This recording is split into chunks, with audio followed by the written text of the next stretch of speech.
Chapter 17. One night. Never did the sun go down with a brighter glory on the quiet corner in Soho than one memorable evening when the doctor and his daughter sat under the plane tree together. Never did the moon rise with a milder radiance over great London than on that night when it found them still seated under the tree and shone upon their faces through its leaves. Lucy was to be married tomorrow. She had reserved this last evening for her father, and they sat alone under the plane tree. "You are happy, dear father?" "Quite, my child." They had said little, though they had been there a long time.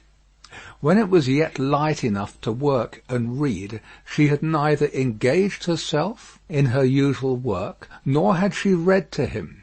She had employed herself in both ways, at his side under the tree, many and many a time, but this time was not quite like any other, and nothing could make it so.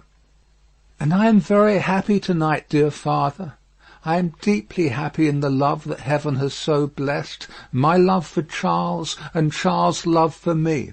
But if my life were not to be still consecrated to you, or if my marriage was so arranged as that it would part us even by the length of a few of these streets, I should be more unhappy and self-reproachful now than I can tell you.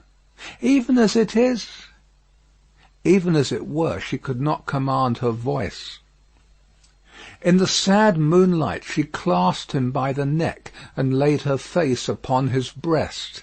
In the moonlight, which is always sad, as the light of the sun itself is, as the light called human life is, at its coming and going. "Dearest dear, can you tell me this last time that you feel quite sure no new affections of mine and no new duties of mine will ever interpose between us? I know it well, but do you know it? In your own heart do you feel quite certain?" Her father answered with a cheerful firmness of conviction he could scarcely have assumed. "Quite sure, my darling. More than that," he added, as he tenderly kissed her, "my future is far brighter, Lucy, seen through your marriage, than it could have been, nay, than it ever was without it. If I could hope that, my father—" "Believe it, love. Indeed it is so. Consider how natural and how plain it is, my dear, that it should be so. You, devoted and young, cannot fully appreciate the anxiety I have felt that your life should not be wasted." She moved her hand towards his lips, but he took it in his and repeated the word. "Wasted, my child, should not be wasted, struck aside from the natural order of things, for my sake. Your unselfishness cannot entirely comprehend how much my mind has gone on this, but only ask yourself, how could my happiness be perfect while yours was incomplete? If I had never seen Charles, my father, I should have been quite happy with you." He smiled at her unconscious admission that she would have been unhappy without Charles, having seen him, and replied, "My child, you did see him, and it is Charles. If it had not been Charles, it would have been another, or if it had been no other, I should have been the cause, and then the dark part of my life would have cast its shadow beyond myself, and would have fallen on you." It was the first time, except at the trial, of her ever hearing him refer to the period of his suffering. It gave her a strange and new sensation, while his words were in her ears, and she remembered it long afterwards. "See," said the doctor of Beauvais, raising his hand towards the moon, "I have looked at her from my prison window, when I could not bear her light. I have looked at her when it has been such torture to me to think of her shining upon what I had lost, that I have beaten my head against my prison walls. I have looked at her in a state so dun and lethargic that I have thought of nothing but the number of horizontal lines I could draw across her at the full. and the number of perpendicular lines with which I could intersect them. He added in his inward and pondering manner as he looked at the moon, "It was 20 either way, I remember, and the 20th was difficult to squeeze in." The strange thrill with which she heard him go back to that time deepened as he dwelt upon it. But there was nothing to shock her in the manner of his reference. He only seemed to contrast his present cheerfulness and felicity with the dire endurance that was over. I have looked at her, speculating thousands of times upon the unborn child from whom I had been rent, whether it was alive, whether it had been born alive, or the poor mother's shock had killed it, whether it was a son who would some day avenge his father. There was a time in my imprisonment when my desire for vengeance was unbearable. Whether it was a son who would never know his father's story, who might even live to weigh the possibility of his father's having disappeared of his own will and act, whether it was a daughter who would grow to be a woman. She drew closer to him and kissed his cheek and his hand. I have pictured my daughter to myself as perfectly forgetful of me, rather altogether ignorant of me and unconscious of me. I have cast up the years of her age, year after year. I have seen her married to a man who knew nothing of my fate. I have altogether perished from the remembrance of the living, and in the next generation my place was a blank. My father, even to hear that you had such thoughts of a daughter who never existed, strikes to my heart as if I had been that child." "You, Lucy? It is out of the consolation and restoration you have brought to me that these remembrances arise, and pass between us and the moon on this last night. What did I say just now? She knew nothing of you. She cared nothing for you."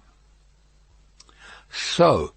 But on other moonlight nights, when the sadness and the silence have touched me in a different way, have affected me with something as like a sorrowful sense of peace as any emotion that had pain for its foundations could, I have imagined her as coming to me in my cell and leading me out into the freedom beyond the fortress. I have seen her image in the moonlight often, as I now see you, except that I never held her in my arms. It stood between the little grated window and the door. But you understand that that was not the child I am speaking of? The figure was not the image, the fancy? No, that was another thing. It stood before my disturbed sense of sight, but it never moved. The phantom that my mind pursued was another and more real child. Of her outward appearance I know no more than that she was like her mother. The other had that likeness too, as you have, but was not the same. Can you follow me, Lucy? Hardly, I think. I doubt you must have been a solitary prisoner to understand these perplexed distinctions. His collected and calm manner could not prevent her blood from running cold, as he thus tried to anatomize his old condition. In that more peaceful state I have imagined her, in the moonlight, coming to me and taking me out to show me that the home of her married life was full of her loving remembrance of her lost father. My picture was in her room, and I was in her prayers. Her life was active, cheerful, useful, but my poor history pervaded it all. I was that child, my father. I was not half so good, but in my love that was I." "And she showed me her children," said the doctor of Beauvais, "and they had heard of me, and had been taught to pity me. When they passed the prison of the state, they kept far from its frowning walls, and looked up at its bars, and spoke in whispers. She could never deliver me. I imagine that she always brought me back after showing me such things. But then, blessed with the relief of tears, I fell upon my knees and blessed her." I am that child, I hope, my father. Oh, my dear, will you bless me as fervently tomorrow? Lucy, I recall these old troubles in the reason that I have tonight for loving you better than words can tell, and thanking God for my great happiness. My thoughts, when they were wildest, never rose near the happiness that I have known with you, and that we have before us. He embraced her, solemnly commended her to heaven, and humbly thanked heaven for having bestowed her on him. By and by they went into the house. There was no one bidden to the marriage but Mr. Lorry. There was even to be no bridesmaid but the gaunt Miss Pross. The marriage was to make no change in their place of residence. They had been able to extend it by taking to themselves the upper rooms formerly belonging to the apocryphal invisible lodger, and they desired nothing more. Dr. Manette was very cheerful at the little supper. They were only 3 at table, and Miss Pross made the third. He regretted that Charles was not there, was more than half disposed to object to the loving little plot that kept him away, and drank to him affectionately. So the time came for him to bid Lucy good night, and they separated.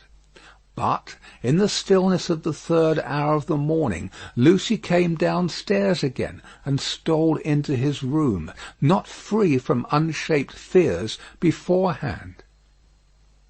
All things, however, were in their places. All was quiet, and he lay asleep, his white hair picturesque on the untroubled pillow, and his hands lying quiet on the coverlet. She put her needless candle in the shadow at a distance, crept up to his bed, and put her lips to his, then leaned over him and looked at him. Into his handsome face the bitter waters of captivity had worn, but he covered up their tracks with a determination so strong that he held the mastery of them even in his sleep. A more remarkable face in its quiet, resolute, and guarded struggle with an unseen assailant was not to be beheld in all the wide dominions of sleep that night. She timidly laid her hand on his dear breast, and put up a prayer that she might ever be as true to him as her love aspired to be, and as his sorrows deserved. Then she withdrew her hand, and kissed his lips once more, and went away. So the sunrise came, and the shadows of the leaves of the plane tree moved upon his face as softly as her lips had moved in praying for him. End of Book 2, Chapter 17. Recording by Paul Adams, www.yawnguy.com.